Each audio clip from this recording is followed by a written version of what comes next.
స్థానికుల ప్రయోజనార్థం ఎంతో దూరదృష్టితో భద్రాచలం ఐటీడీఏ ప్రాజెక్టు అధికారి బి రాహుల్ ఐఏఎస్ కృషితో ఏర్పాటు చేసిన భద్రగిరి మార్ట్ ప్రజలకు అందుబాటులోకి వచ్చింది.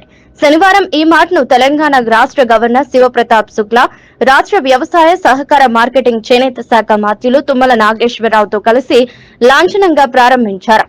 ఈ సందర్భంగా మార్ట్లోని అటవీ ఉత్పత్తులను గవర్నర్ పరిశీలించారు. ప్రజా ఉపయోగకర అనేక అటవీ వస్తువులను ఈ మార్ట్లో అందుబాటులోకి తీసుకురావడం అభినందనీయమని, ఇవి ప్రజలకు ఎంతగానో ఉపకరిస్తాయని, ఇందుకు కృషి చేసిన ఐటీడీఏ పీఓ బి రాహుల్ ని గవర్నర్ ఈ సందర్భంగా అభినందించారు.